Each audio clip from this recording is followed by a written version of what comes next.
সারা দেশের মতো বরিশাল বিভাগেও ভূমিহীন ও গৃহহীন পরিবারকে চতুর্থ পর্যায়ে জমি ও গৃহ হস্তান্তর করেন প্রধানমন্ত্রী শেখ হাসিনা। এছাড়াও বিভাগের ঝালকাঠি জেলাকে ভূমিহীন মুক্ত ঘোষণা করা হয়। এদিকে গৃহ ও ভূমিহীন মুক্ত না হওয়া পর্যন্ত এই প্রকল্প চলমান থাকবে বলে জানান বরিশালের বিভাগীয় কমিশনার। বরিশাল ব্যুরো প্রধান কাজী আল আমিন জানাচ্ছেন বিস্তারিত। আমাদের কোনো ঘর বাড়ি নেই, আর কোনো সরকার যে আইছে আমাদের কোনো ঘর বাড়ি দেয় নাই, কিন্তু আমার চারটা ছেলে একটা মেয়ে, এলে আমি ঘরে থাকতে চাই। এবং এই প্রধানমন্ত্রী অনেক অনেক শুভেচ্ছা জানাই। আগে আমাদের ঘর বাড়ি ছিল না, এখন আমাদের ঘর দেশে জায়গা দেশে প্রধানমন্ত্রী, তাকে ধন্যবাদ জানাই। আমরা ভাড়া থাকতাম, আমাদের এখন ঘর পাইতেছি, এই জন্য তার কাছে চিরকৃতজ্ঞ আমরা।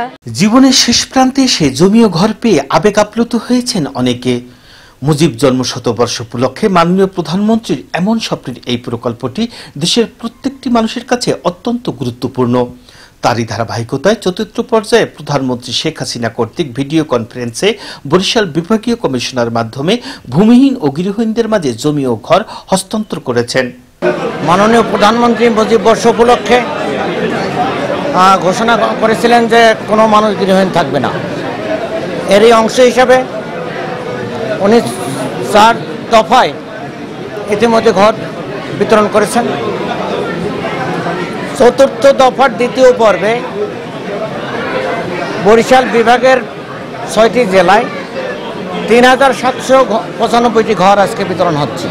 মাননীয় প্রধানমন্ত্রীর স্বপ্ন বাস্তবায়নে পর্যায়ক্রমে ভূমিহীন ও গৃহহীনদের পুনর্বাসন সম্পূর্ণ না হওয়া পর্যন্ত এই প্রকল্প চলমান থাকবে বলে জানান জেলা প্রশাসক মোহাম্মদ শহীদুল ইসলাম। 874টি ঘর সুবিধাভোগীদের মধ্যে হস্তান্তর করেছে। আমরা এই সদর উপজেলায় আজকে উপস্থিত ছিলাম, এই অনুষ্ঠানে উপস্থিত সংযুক্ত ছিলাম। এখান থেকে এই সদর উপজেলায় 256টি ঘর গৃহহীন এবং ভূমিহীনদের মধ্যে আজকে হস্তান্তর করেছেন আমাদের সম্মানিত বিভাগীয় কমিশনার স্যার মাননীয় প্রধানমন্ত্রীর পক্ষে। এদিকে মাঠ পর্যায়ে আশ্রয়ণ প্রকল্পের বসবাসরত বাসিন্দাদের সুযোগ সুবিধা বৃদ্ধির লক্ষ্যে সার্বক্ষণিক তদারকি করছেন উপজেলা প্রশাসন। সারা দেশের নয় গৌর নদীতেও ইতিমধ্যে 741টি গৃহহীন এবং ভূমিহীন পরিবারকে আমরা গৃহ এবং ভূমি হস্তান্তর করেছি। আমাদের বিভিন্ন সরকারি দপ্তর যারা ক্ষুদ্র ঋণ এবং অন্যান্য সেবা প্রদান করে থাকে তারা এর সাথে যুক্ত রয়েছে, যাতে করে আমরা এই সমস্ত মানুষদেরকে আর্থিকভাবে স্বাবলম্বী করে তুলতে পারি। যাদের ঘরও ছিল না, জায়গাও ছিল না, তারা প্রধানমন্ত্রী শেখ হাসিনার ঘর পেয়ে স্বাবলম্বী হতে চলছে।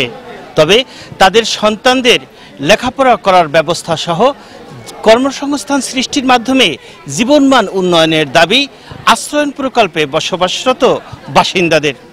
কাজী আল আমিন, আনন্দ টিভি, বরিশাল।